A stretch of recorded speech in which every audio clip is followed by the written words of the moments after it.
My name is Shizoda, and welcome back to another episode of Shizoda and Friends podcast. Thank you so much for tuning in. If this is your first time here, welcome. If this is not your first time, welcome. And also, I adore you. Thanks for being a part of this little community. Before I plug in everything like Discord and newsletter, I want to introduce my friend Anna. Anna is a Brooklyn College graduate working at Cisco as a technical marketing manager participating in a product development from ideation to after launch. She works day to day with engineers and PMs to design new product descriptions and implementing details.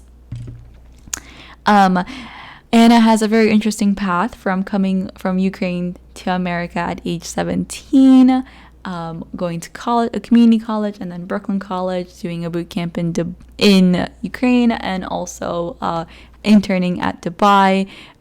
She talks about the different experiences she's had and what it was like to move here at such a young age. We kind of talk about it all, and I am very excited for you all to hear her path. We also touch a little bit about what it means to be introverted and how it has been for her to take on this role with a lot of communicating and a lot of presentations.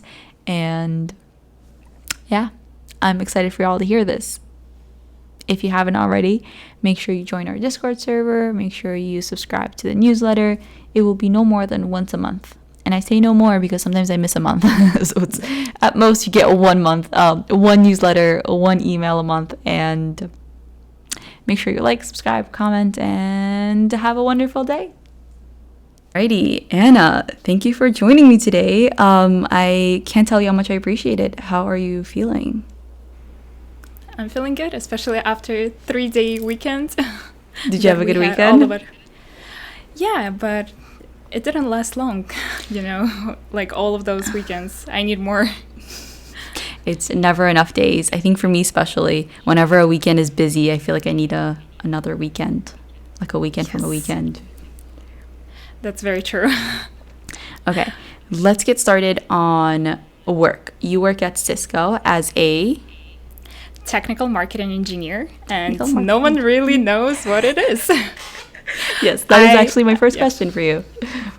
Yes, so pretty much when I applied, I also didn't know. I just saw the requirements and I thought, okay, maybe I'm a good fit for this position. But pretty much technical marketing engineer, what we do, we're a bridge between product managers and engineers, and we're the people who try to talk to customers and explain to them the technology that we're working on in a very, very simple words, in a simple language that we translate from engineers, and then we go to product managers so we're pretty much translators in the engineering world. Oh man.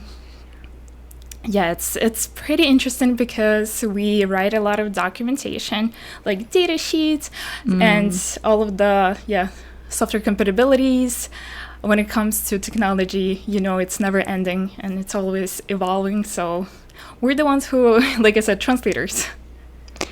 Yeah, I mean, just like the first line, the bridge between product managers, engineers, and customers. What I'm hearing is you go to a bunch of meetings, nonstop communication. Yes, nonstop communication. And I think that communication started after my rotation, which I can tell you in details if you'd like.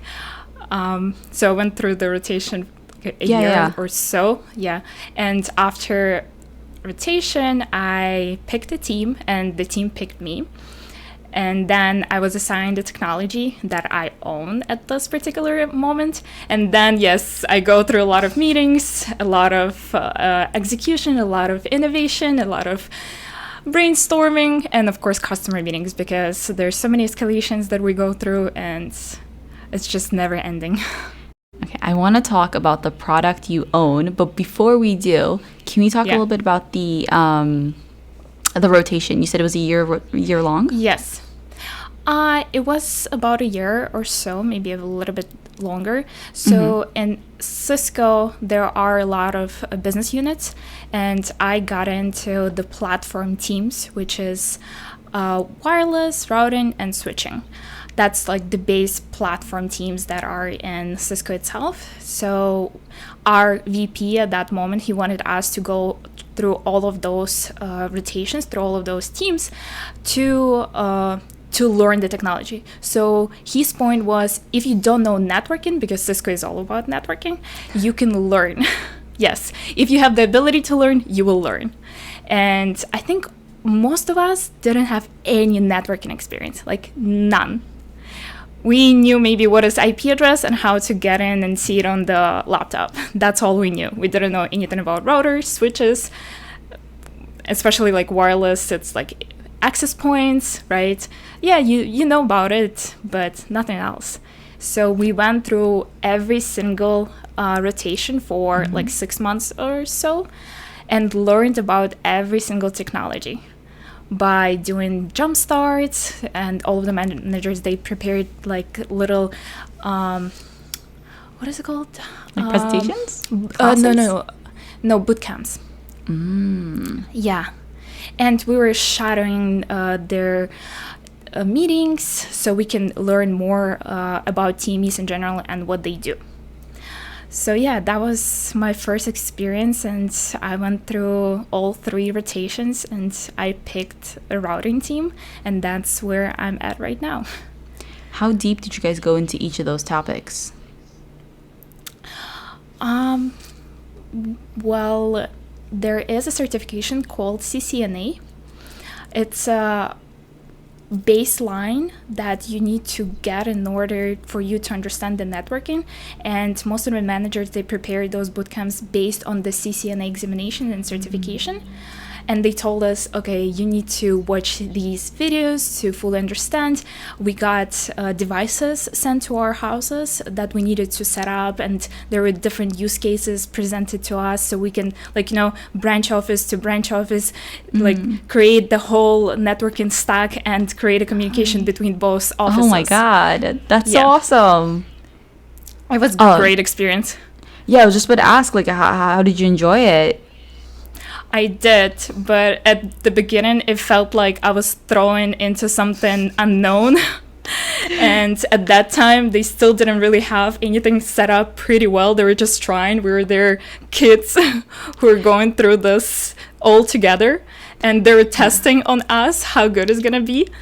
And yeah, it was very interesting. And, I was trying, going through some roadblocks, but eventually succeeded, I would say.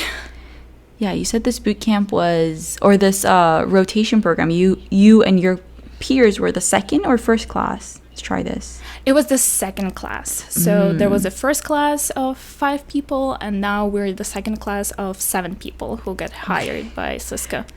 Yes. Oh man, that's so cool. I think that's one of the more smaller rotational programs I've heard, but that's also like so exciting because you guys must be so close at this point. We are. All of us are very, very close. So, and now there is a third batch of people. We also became very good friends, and it's actually very nice when you have young people around you, and it's either easier to communicate. Even right now, I see when people come to me, ask questions, because they feel more comfortable with me rather than asking more like higher ups or some other leaders who've been with Cisco for like a very long time. And I felt the same way.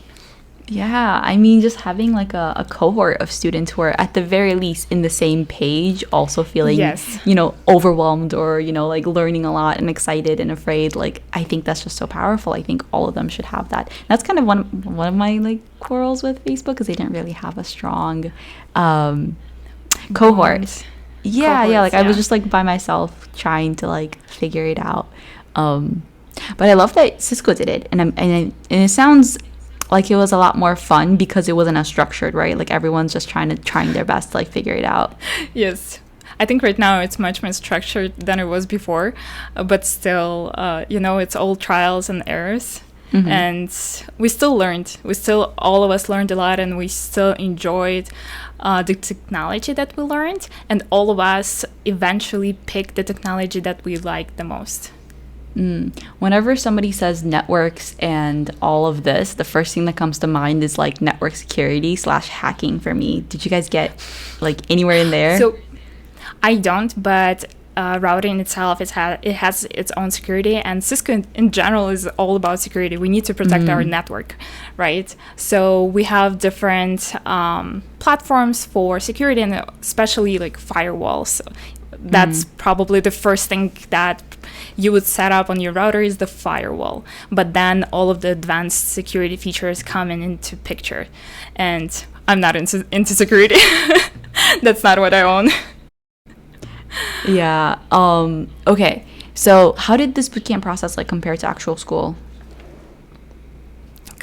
Well, that was very focused on one thing, I would say. Well, school, there were so many other topics and subjects that you will learn, but here it's more towards what you're gonna do after your rotation. And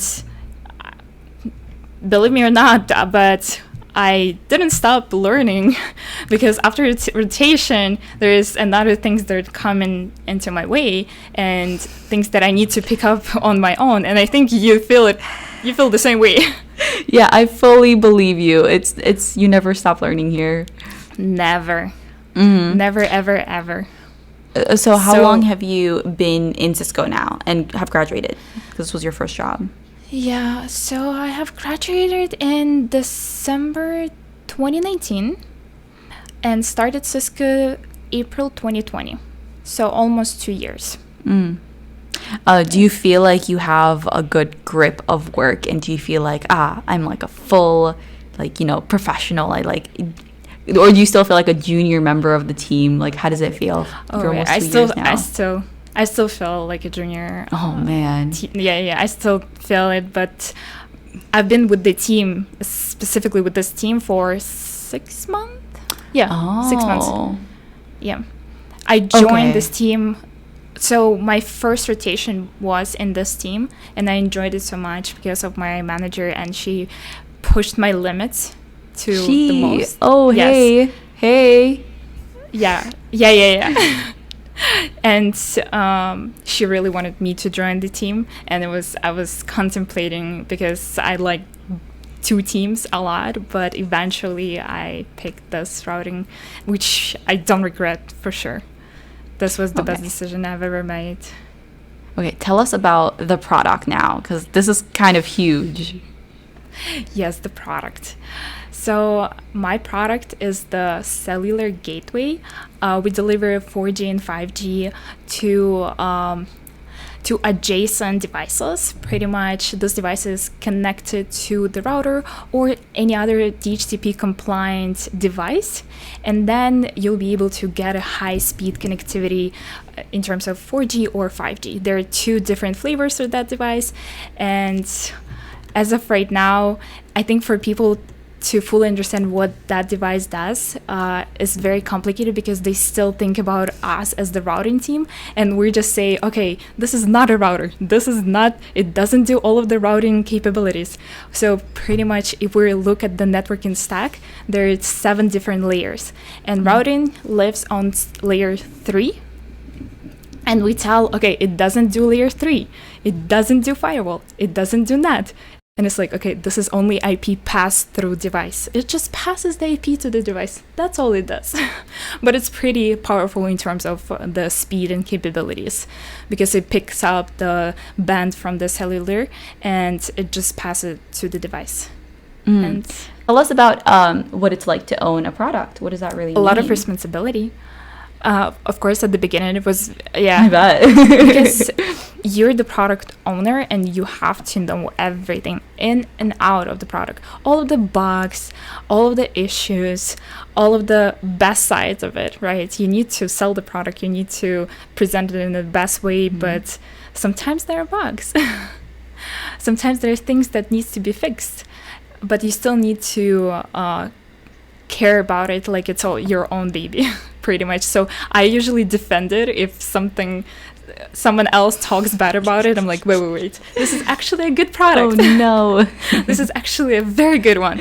And of course, they're like sales engineers. They reach out to us with certain questions that we need to answer for customers. Then customers reach out and we need to present to them, showing the product and to walking them through roadmaps. So like I said, a lot of responsibility and a lot of knowledge that needs to be put into it. How does your role differ from a product manager, an engineering manager, and a project manager? So project manager, if there is a product coming out, they walk this product through ideation until the launch. That's all, and they're done. What I do, I support the product after the launch as well. What product managers do, they also support the product after the launch, but they have the ability to file new feature requests and write documentation on those feature requests, which I don't have that ability, and they have that ability. Plus, I don't own licensing, so I have no idea about all of the licensing that we offer. Like, that's PM job, that's not my job. So I would say that's like the biggest difference. And probably when there are customer meetings and the need of roadmaps and future features or products that are coming out, that's PM who's going to present. I'm going to present more on the technical side of the device and product, and I'm going to talk about every single feature and describe what it means and what it does. How do you go about learning such a product in depth in all different areas? Through a lot of frustration. I can imagine. I mean, a lot of engineering teams, especially in large organization, just focus on one small feature, right? Like, most users don't think about it, but like, for instance, on like YouTube, just a single button will be a whole different team. I mean, Google search is like the thousands of people, so every small component it has complexity enough for a team of 7 or 8, and you're responble for knowing all of that. Yes, and you put it in the best way you could ever describe this. But yes, but I also like to, well, like I said, I don't have the ability to offer some features, but I still can discuss it with PMs, and the PM itself can in the future put in a request for certain features. So of course they still discuss this with us because we're on the technical side. A lot of PMs, they're not that technical as we are, so they discuss it with us, but still the end result and the final ask and is still up to them to make, not up to us. Yeah, and I feel like PMs also don't speak to the customers like ever, and you have that on your plate. They actually do. In Cisco they do. They do. Oh, they do? They talk a lot to customers. We also do, but we take care of, like I mentioned, technical side, but also if there are any problems with the post-sale support, we help. So we do have our internal teams that help with the product post-sales, and if there's something that can be recreated or the engineers can't fix it, they come to us and we go to actual engineers who created that product. So we don't give out contacts of our engineers. We're like protecting them so no one actually bothers them with questions. One of the engineering, like senior staff engineer I used to work with during my internship said the hardest part about engineering is the people. How do you feel about that? How do I feel about people? I like people because that's how I learned. That's how I learned about things. Oh, you're so wholesome. I think he was saying that people are difficult compared to engineering problems. I agree. I don't know. There was a moment where I started including some of the engineers into the thread because I'm like, okay, this is something that engineers need to be involved. And they're like, okay, here's the checklist. Let them go through the checklist first, and then you can go to us. I'm like, okay. I'll do that first. I won't do that at all. Oh Lord, yeah, that's like this. It's a thing. I think engineers push a lot for, to do the work yourself before you Yeah. come to an engineer, especially for asking questions. It's hilarious. But knowing the amount of work you guys do and the amount of not only features that you create, but also bugs that you need to fix is just enormous. And then the other bugs that are coming from customers that you need to like recreate, test, verify, and it's just a lot. And then they're asked. Aw, look at you protecting the engineers again, Anna. I'm protective. Okay, product ownership, we're talking. Okay, so you also mentioned you do Yeah, I presentations do. for customers. Not only customers. How often do you Actually, do those? Okay, go ahead. Customers. It depends. It depends if the customer requests. And if the customer doesn't know about the product or the feature yet, we will do some kind of presentation. So sales, they will reach out to us saying, okay, we're interested in this, but can you do a presentation for our customer? That's probably one of the examples. Another example... I just dropped my camera. I'll stop talking. Oh, no, it's okay. Go Another ahead. example is webinars. We do a lot of webinars. We present to our sales engineers and the field and partners. Yes. Oh, the field. And the partners. Yeah. Oh, God. So we do present to our, like I said, field partners, sales, when we want to introduce new feature, especially if there is a new release coming up. There are certain amount of features, right, that we're coming out with, and we need to do presentations on those features to give an introduction and to let them know that, okay, this is available right now. So I'm hearing presentations, I'm thinking smaller teams, 5 to 6, smaller audience, and then also the field, I'm thinking hundreds and thousands potentially. Yes. Today I had a presentation in the morning, yes. I did a presentation on the salary gateway, and there were about 70 people. Yes, so it can be very stressful, especially right now, because you don't see people, and then you're talking to just yourself. And yeah, a grid of black boxes sometimes. And in the environment that we have our webinars, it's pretty much attendees, but they can't turn on cameras, they can't unmute themselves. It's only like panelists and attendees, and pretty much it's just like, okay, I need to stop now. I need to pause. Presentations, talking in general, I feel like is something that takes a lot of your brain just to be present and to make sure you're delivering content in a really clear way and also targeted to audience, right? That takes a lot of time and preparation and a lot of mental energy when you're actually doing it. How often are you doing these? Depends. Once maybe per 2 or 3 months. It depends. It depends. When it's not webinars is different. I think for the past 6 months I did 3, so not that much. Okay. But we also have a lot of meetings and a lot of work.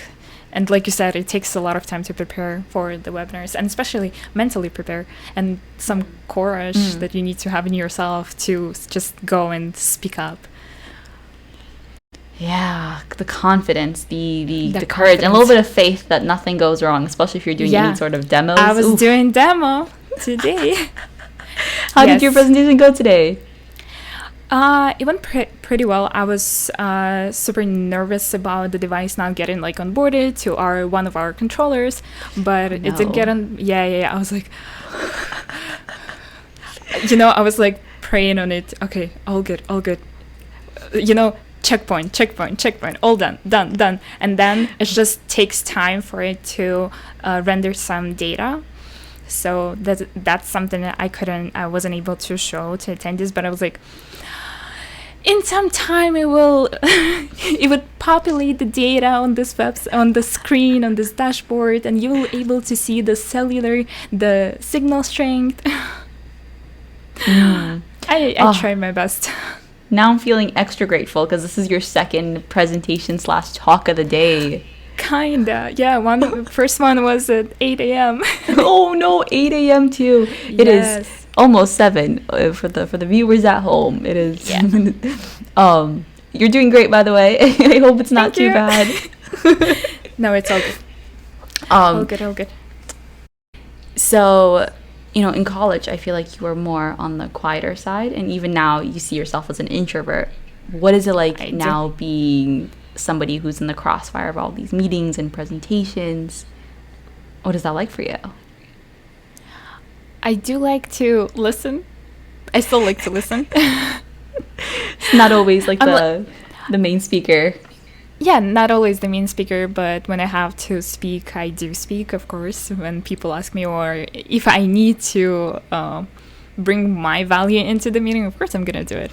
But I think with all of the meetings and all of the webinars and presentation that I've done for the past 2 years, it helped me a lot to open up more and not afraid to speak up and not afraid to talk in front of people. Mm-hmm. And yeah, but I'm still an introvert. I do like to talk to people if I feel comfortable around them. Then I do like to talk. I like what you said. I bring my own value into it. And I think, from senior engineers to product managers and whoever else you have on the call, it could be really helpful to pick everyone's brain. Or not every single one if it's like a 70-person meeting, but to bring these different perspectives in. And I think running a meeting, it's from sitting in meetings, I can tell that it's hard to hit that balance between letting people speak and letting people listen. And I think some people speak too much in meetings, and I think some people hold back in meetings. Are you comfortable in meetings? Like, do you find yourself hitting that perfect balance of speaking, listening, asking? Maybe right now I feel more comfortable because I've been with the team for 6 months, so I know people and I know who I can talk to. Of course, at the beginning it was a little bit frightening just because I didn't know who I'm talking to, and right now I realize that I was talking to like a manager of software engineers, and you how to say, you look up people, you think about them when you see their title, but they're just people. They're working with you. They're the same, They're even my manager. I feel like she's my friend. Aw. Yeah, of course she's my manager, and she's my manager, and she's like a friend. I would say. Yeah, it's that balance of I can be a little comfortable talking casually, but also that I understand also you might have different perspectives. Yeah, and it's still that professional value you bring. Of course. You have some boundaries, but on the side when like you're not feeling well, of course your manager is gonna understand, and she's not gonna force you to like work 24 hours. I hope so. Yeah, of course. None. They can't even afford to in this market. There's like, I don't know, engineers are so highly valued. You can't really afford to. If you're in a position where your company doesn't value you, do not fret. There's a lot of people looking to hire engineers, and you should leave your toxic workplace. That's all I gotta say. I do agree with you. I definitely agree with you. Cisco sounds like a great place to work, not just from, yeah, you want to say something? It's a number one place to work. Oh my god, the number one. Oh my god, I love that. How does it compare? We were ranked number one place to work. Yeah. Ooh, ranked by who? In terms of what? I don't know what's the company called, but it's like national-wide, and they do it like every year, and they evaluate, and they have the data, and Cisco was like twice in a row. Well, it's true. Wow. It's only true. Facts. What are the favorite parts of your workplace? Of my workplace? It's very hard to answer right now. Oh, is it? Workplace. I mean, you could just kind of mention like what your favorite I mean, yeah, I don't know, like what you really value and are glad that it's a part of your working experience. The team. My team. Ooh. The team. Yeah. My team, for sure. They have my back. All of them. Literally all of them. And I think I was like an insider in all of the teams, right? The ones that I went through wireless switching and routing. And I would say that routing has the most like family feeling. So the team definitely makes a big difference. And the manager, of course. How long? Well, you've only been on that team for 6 months. Yeah, but I know the team for long. Oh, so you've been keeping in touch with them from their first rotation? Yeah, of course. Yeah. So it feels like you've known them for almost 2 years. I can say that. Yeah. Okay. Yeah, I was about to say, I don't think I've ever been on a team that felt like family or even like some version of close friends. It's always been pretty professional for me. And maybe it's because I've never worked anywhere longer than a few months. Maybe that's the difference, because you don't get attached with people so much. You just do your job and like you're done. Oh, but it might also be because I'm an engineer. I'm not talking with people as much as you are. No, it's a valid point. Know. Maybe engineers. I don't know. I honestly don't know. That's a good point. But do you have like happy hours or with the team? With the extended team? Is virtual now. We have like a few like game nights, and there was like they shipped Lego to our like individual homes, so we all like built Legos together on the team. They try, but I don't think it clicks. Like these things they do, like I think we had some happy hours at one point, but like when you have a conference call with like 60 people or 15, 20 people, you won't be able to like naturally communicate in the way you would have in smaller groups, like in an actual in-person. Yeah.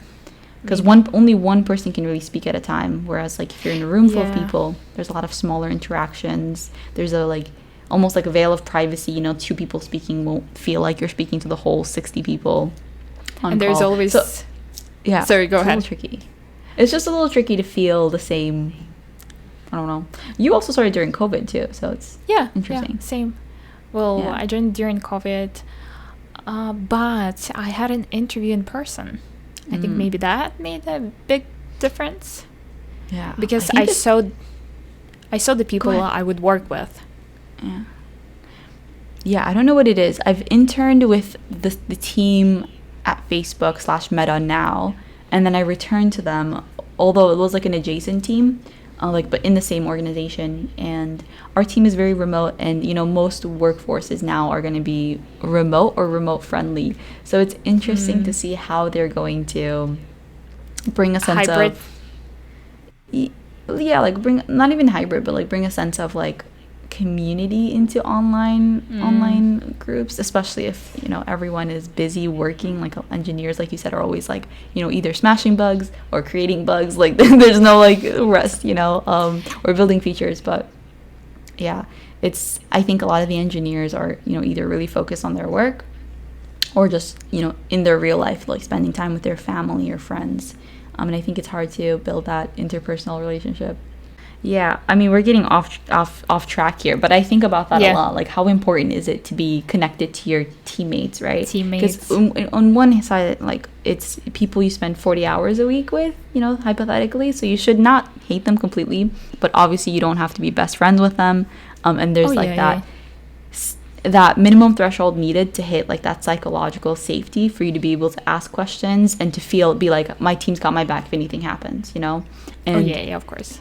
To feel responsibility, for instance, like you're making sure you're putting, for me personally, like I'm making sure I'm hitting my deadlines and my tasks, so it's not a burden on my team, like they don't have to carry it, or like doing code reviews even when I'm tired, because I know like someone else might need that input, or just so I don't know, just like you feel a sense of teammateness, like a sense of teamness, teammateness.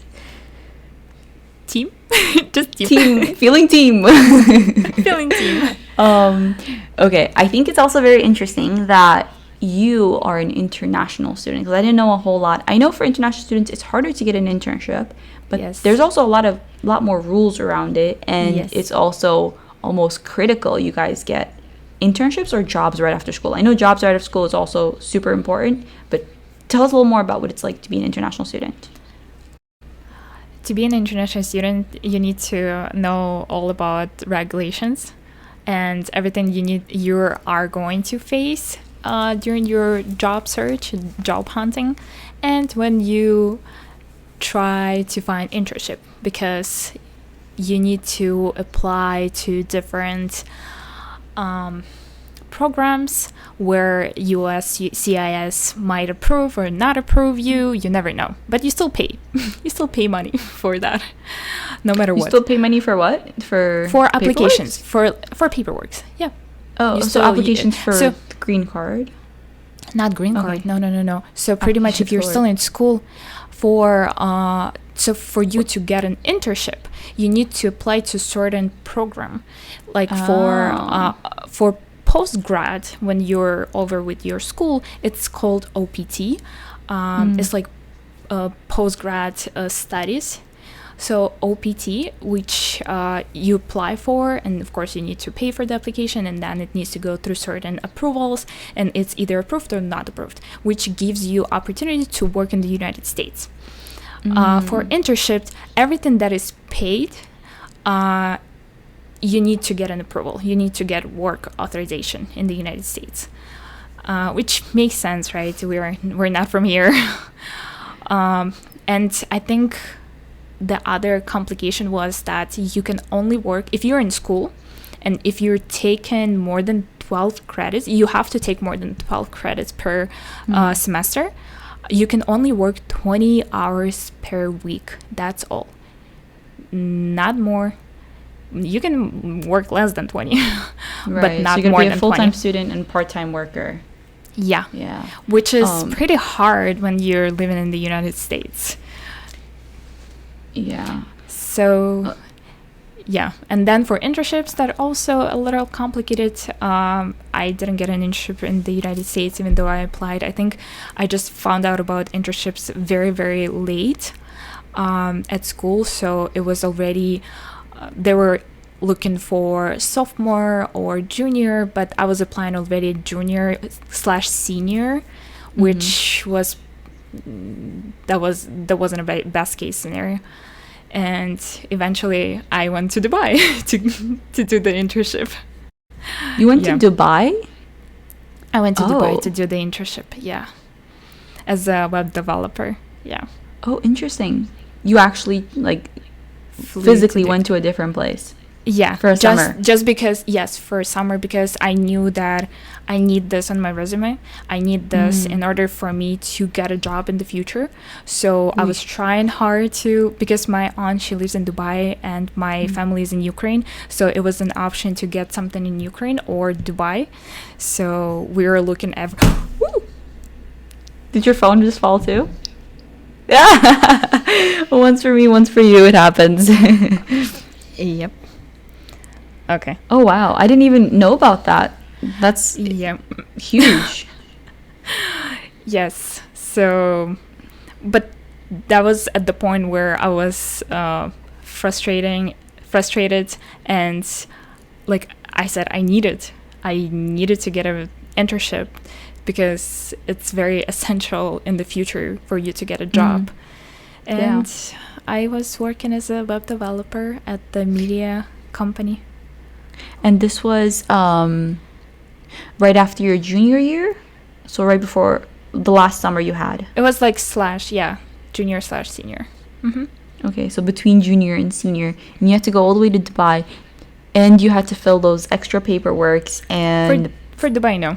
For Dubai, I didn't have to do anything. Do they have like a separate work authorization paperwork, or just America's a pain in the butt? I would say United States. United States has like longer processes. Extra process, lots of documents. But it was really hard to get an internship here for some reason. I don't know why. So when did you first find out that you had to do internships? So I transferred to Brooklyn College in 2018, spring 2018. And that's when I started getting to know more people, networking, and that was my first summer. I think I found out about the internships, but I already didn't have time because you need to apply during your fall if you want to get an internship in the summer. And that was too late. And I went to Ukraine and I found out about this bootcamp that is called Unit City. And they have a free bootcamp for a whole month where you study C language. So it is on peer-by-peer basis where your peers help you. There is no professors. And it's every single day. So even Saturday, Sunday, you do this bootcamp. And every week, I think that was a test that you needed to pass. And then at the end of the whole 4 weeks, they tell you either they accept you to this school and it's completely free. The whole school is free. Or they don't accept you and then you just go. But it was very interesting because it definitely helped me a lot to learn C language. And it was fun because I met new people. And like I said, I learned a lot during that time. What did you guys do with the C language? Were you just learning the language, or were there programs being built, or did you programs built? Yeah, we were built first. Of course, it was just the basic data structure that they taught us, and there wasn't they gave us books or anything. There was a whole program built. So the school is international, and it was franchised in Ukraine. They built a whole city. It's called Unit City. There is one in San Francisco. It's called School 42, if I'm not wrong. And there is 42. One in France. Yeah, there is one here too. So you can apply, and it's the same on the same style, where it's 1 month. Then it's a free school if you pass all of the exams. And there are different levels, so pretty much you go through levels like a game, pretty much. And then it's the same one in France, I think. And yeah, that was very interesting experience. I'm hearing you did the boot camp in Ukraine, an internship in Dubai, school and full-time work in America. Any interesting comparisons between those different work environments? Well, school in Ukraine, the bootcamp, it was definitely different from school in the United States, just because it was on peer-by-peer basis, and there was no professors, there was no basic evaluation and grades A, B, C, D. They were just levels and percentage of you trying to get to the point where you learned a lot and you did a lot of projects, and there was different branches, and you could pick a branch that you would follow. Well, in regular school and bachelor's, you're never gonna see that, right? That you can focus on something else, you learn C, but now you want to do JavaScript in front end, so you're just gonna focus on that branch of the school. How much did you guys cover in 1 month? How far did you get? Oh God, I don't remember. It's probably been a while. You probably don't remember a whole lot. Well, it's been more than 2 years, yeah. Well, I would say probably the whole data structures for sure. All the data structures. Yeah, all of the data structures. And then I remember there were a couple of programs that we wrote, but of course you needed to be accepted to the school to do more. So the branches that I'm talking about, it's when you're already accepted to the school. And you choose your path. What path did you choose? Well, that was just a month of boot camp, and then I went back to the United States. So for me, the plan was just to occupy myself and to learn while I was in Ukraine. What was the exam like? Now I'm just curious. Just the same data structure questions. Oh, like they would just interview? ask, not interview, but on the terminal they would show you the question, like the I don't remember. If I'm gonna say something like right now, Yeah, it's okay. We don't have to cover it. It's just I don't even think anyone listening is interested. I'm just really curious about this. And I think again, it's really cool that you did the boot camp in Ukraine and then like an internship in Dubai. Why do you think it was much harder to find an internship in America? I honestly don't know. I don't have an answer. I applied to so many places. I don't know if there was something on my resume that didn't satisfy them, or I wasn't just a good candidate for them. I honestly don't know. Yeah. I would just not get really strange. anything. Like How was? I would. Sorry, Yeah. go ahead. Please I go would on. just apply to places and then would get just rejections. Not even, I think, the coding challenges or any of those sort. No clue. That's tough. My personal theory is always that they look at the school and they reject usually. But I don't Based know. on I the mean, if you school. also didn't, yeah, if you didn't have any internship experience, that might be a part of it. I feel like it's never too early to get to internships. Like even high school students sometimes graduate high school with internships, and it's like, hello, like, Yeah. aren't you supposed to slack off? What are you doing with an internship as an 18-year-old? I know, but also I think the competition is still big. Yeah, the school, then international students, some company, like big companies that will pay for you, but of course smaller companies, startups, it's a new thing to them. And some of them just don't want to get into paperwork. Yeah. So when you apply as an international student, you have to go to companies that are willing to sponsor you. Yeah, of course. There is no other way. You need to go to the companies that willing to sponsor you, because that's your only path to stay, I would say. Yeah. Well, I'm not. I don't know. That's probably sounded really bad, but no. It doesn't. Well, if you don't find a job in 90 days after school, you have to leave. That's a lot of pressure. Yes. I can only imagine how panicked you were, like applying to everywhere and internships too. It's a lot of pressure. It is a lot of pressure, and when you know that you have some kind of timer, and it's ticking and it's coming closer, and then you have your parents are like, so, did you find a job? So, how about, yeah. How old were you when you came to America from Ukraine? 17. 17. And you've kind of been here for the most part by yourself since 17. Do you have a lot of family in America? Extended family, but family. I barely see them. Actually, I think it's bad just because they usually invite and I just don't have time. Yeah. What was it like kind of coming to age in America and by yourself without as much family? Scary.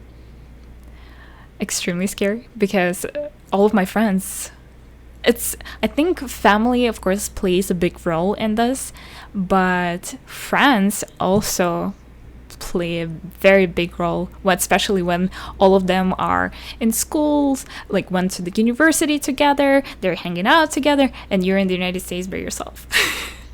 Yeah. But then of course, you get to the point where you start meeting people, when you start getting to know lots and lots of interesting personalities, and you start getting, and then you start going out together, you start getting to know Americans, and that's when it gets exciting.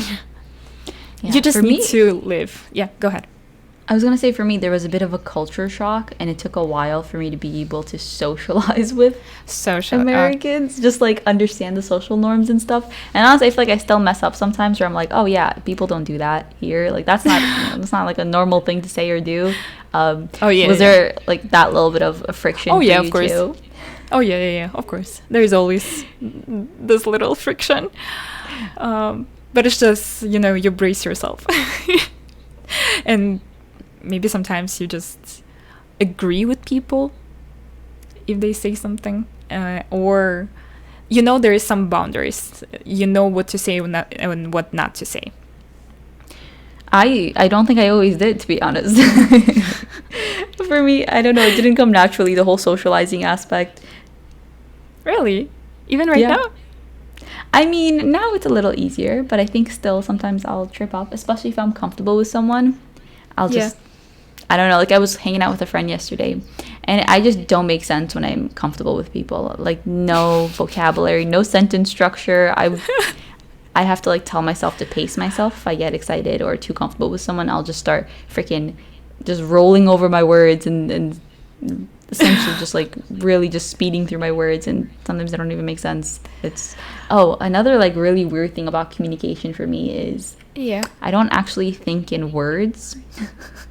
Which means if I am by myself for too long or I'm not with people, I'll actually forget how to speak properly. My vocab will diminish. Even if that's why I sometimes don't know how to pronounce certain words, because I'll see the spelling and I don't know how to say it because I don't think in like audible sounds sometimes. Most times I don't.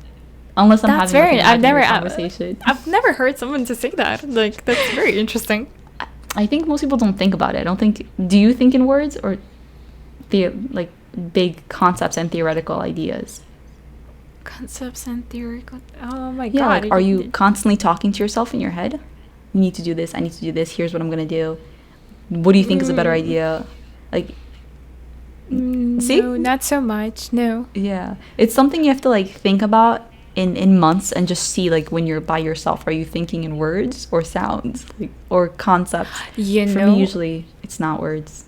Well, what's interesting is that, well, I speak 2 other languages, and which language?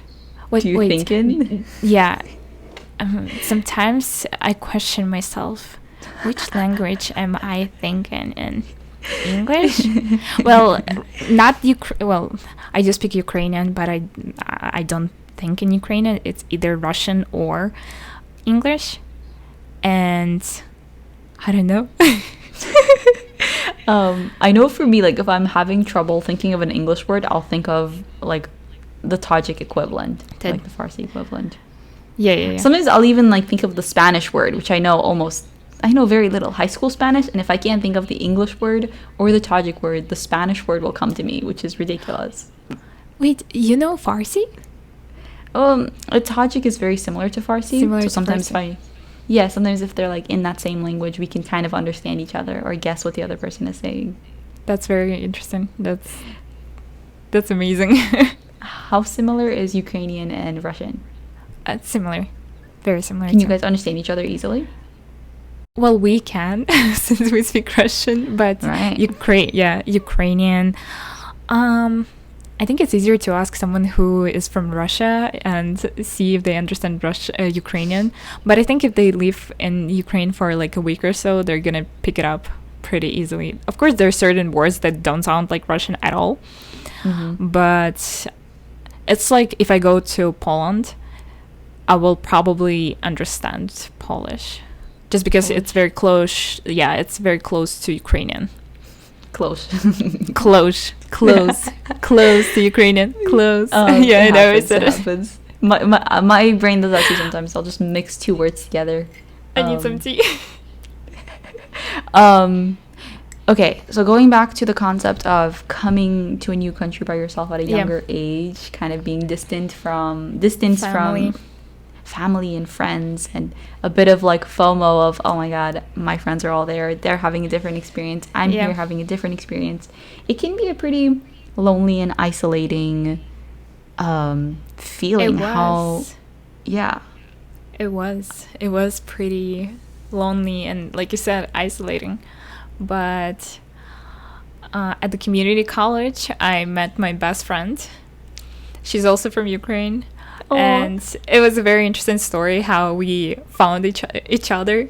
It was international student orientation.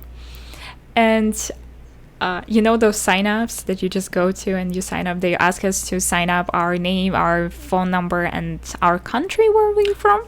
And I saw that someone was from Ukraine. So I just turned. I'm like, who is from Ukraine? And she just raised her Yeah. Her hand. And since then, Just she's in New instantly York. clicked. Oh, Yeah, I just love instantly. that. Yeah, just Oh, see, instantly.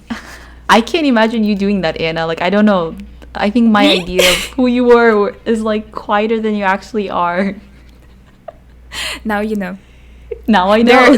There are a lot of surprises, you know. I love that. You know this now. I'm like in a new state for the first time without family and Yes. friends, and Yes. one of my biggest thing is like I'm going through these big changes, and it's like the first person Huge. I want to share is my friends and my family, and I can't really do that, and I don't know. It's weird. It is weird. It is weird when you can. Well, you can always call your friends, right? But it doesn't feel the same. It doesn't feel the same when you just walk to their place, I don't know, and just knock on their door and say, "Hey, here's what happened." I think the Yeah. biggest thing for me is I've always imagined moving out and moving into my own place as something I do with friends. And now it's like a 6 hour I flight. see. Like you're Far. not gonna come to IKEA with me 6 hours, and then go back. Yeah. I think that's like the worst part for me because I've always imagined it as something I share with friends, and all my close friends are not here, which was like a big pain in the butt. Yeah, I understand you. I definitely do. And I think eventually, well, maybe someone is gonna move. Maybe you're gonna recruit someone. Oh, make them pick up everything and move for me. I think I'm just making peace with the fact that things are different, and different isn't always bad. Yeah. Yeah. Oh, yeah. Different is good. Change of scenery is always good. Change is good. Well, maybe sometimes a change is good. Question mark. No, change is Yeah. good. I can't imagine Now like you- going through that at 17 and like, yeah, just huge. It definitely. You're very brave. Thank you. I became very independent. Definitely very mean, independent yeah. at the young age. And I think that makes my parents proud. Because they're not worried about me. Of course, like to a certain extent, but not anymore to the point where it's like, oh, where's Anna? Why is she's not home? Why? Where is she? No, there's. Yeah. That distance Yeah. creates a bit of space for them, and they don't have to be like worried or anxious or Yeah. constantly wondering. Yeah, exactly. They have a peace in mind. Peace. Yeah. Okay, that's really cool. You work with a lot of engineers, and I don't know if you're gonna have a good answer to this, but one question I always like to ask is, what do you think makes someone a really great and strong engineer? Really great and strong engineer. I would say knowledge and willingness to learn. That's definitely what makes an engineer a better engineer. These are going to be Definitely. more of like rapid fire questions, so I have no smooth transition for them. Are you currently reading anything interesting? Currently, actually, well, I don't want to bring this up because the only things I'm Okay. reading right now is news, and I don't know if so that's. I understand. Fully get you. I think everyone Fully. listening knows exactly what you're talking about. Fully. Do you have mentors? I think my manager is my mentor for sure. How do you define a mentor? Someone who is always willing to help, and I would say pushing your limits. And she's definitely pushing my limits. In a good way. No, in a good way. In a good way. What is the next big, I don't know, like chapter or growth era for you? And I think that's the vague question, so I'll give an example. I think for me, my mission for a long time honestly was to just get a shiny tech job and move to California, and then now it's like literally being the best engineer I can be in that specific environment of my team and my organization, which is different than what gets me here, and it's also different than, I don't know, being a good student. But I'm curious what your next big mission is.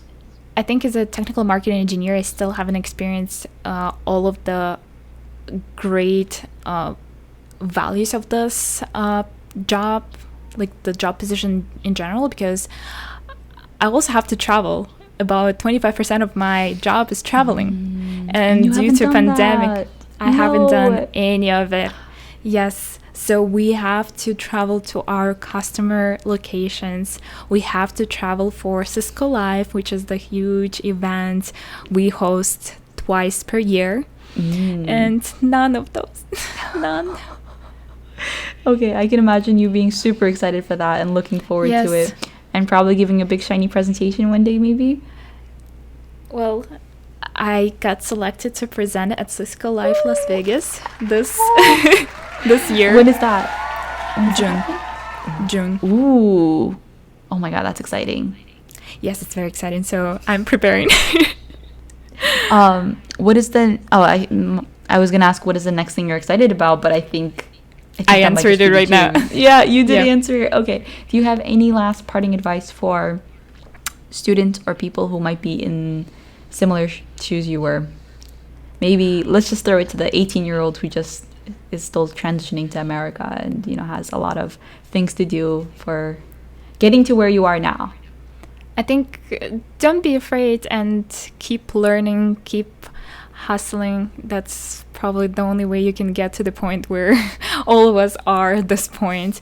And just be a sponge, you know, just be a sponge that can learn all of the stuff that you can like, ask questions as much as you can. Definitely ask questions and learn from mistakes. Anna, it is an absolute pleasure. Thank you so much for being Thank you. being my guest here. I know it's been a long day for you. I really appreciate it. Thank you so much for having me. And that's a wrap. Thanks for being a part of this. I hope you enjoyed. If you have any questions, comments, ideas, concerns, anything else, I guess, I don't know, feel free to leave a comment or send me an email or join our Discord server and throw your messages in there. As always, thanks for being a part of this, and I hope you all have a lovely weekend and a lovely month, a new month. Bye-bye. Actually, before you go, I want to touch on a few topics. First one is that during the rapid fire, Anna mentioned the news, and we both kind of tiptoed around it because at the moment I wasn't really sure if I wanted this podcast to be exclusively tech or more slice of life and just holistically kind of capturing the moment. And I think going forward, I won't be tiptoeing around the topics, quote-to-quote political topics or news in general, and we will dive into it because at the end of the day, it's called Shazota and Friends podcast, and I wanted to capture everything around the person and everything around our friendship and kind of show what a genuine conversation would look like between us.